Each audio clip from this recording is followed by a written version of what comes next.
Gipasidunggan sa Anti-Red Tape Authority kon ARTA ang lokal nga panggamhanan sa dapitan. Dihang nanguna kining LGU sa tibok Zamboanga Peninsula ug ika-35 nga LGU sa tibok nasud nga compliant sa Electronic Business One-Stop Shop o EBOS. Busa online na ang tanang transaksyon sa pagkuhag business permit sa dapitan. Mismong si ARTA Secretary Ernesto Perez ang naghatag sa plake sa dapitan. Congratulations. Tungod sa paspas nga pag-set up ug paggamit sa ilang EBOS.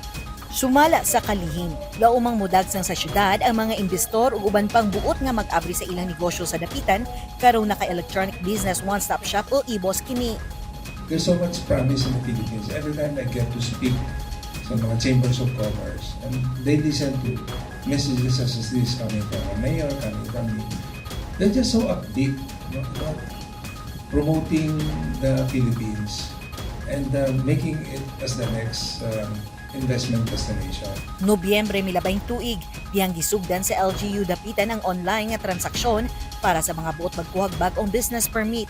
Apan hangtod pa lang kini sa application, sagnit nagpabilin pang mano-mano ang pagkwenta sa mamahimong bayronon ug ang pagbayad.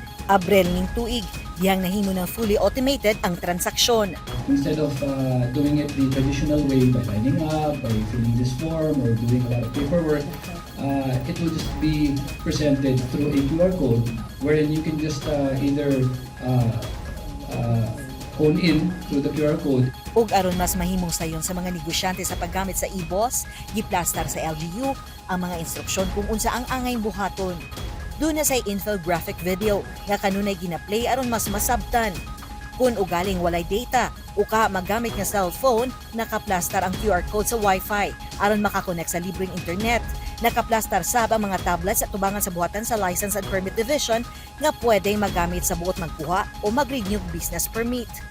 Para sa negosyanteng si Perla, nga dunay pwesto sa merkado, bisan di pa siya hana sa paggamit og mga online nga transaksyon, apan buot niyang katunon og sulayan ang EBOS, kay pabor kini kaniya nga way mabilin sa iyang tindahan sa kada mulakaw aron mag-renew sa iyang business permit.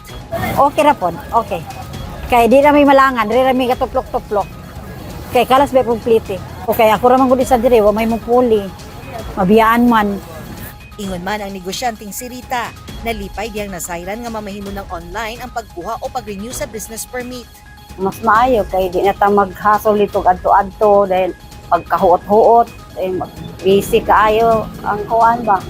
Daghan kaayo mga tao magkuan dito, pila-pila pa dito sa kuan niglukat. Ana mo.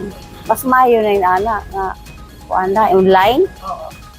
Karon naka EBOS system na ang dapitan.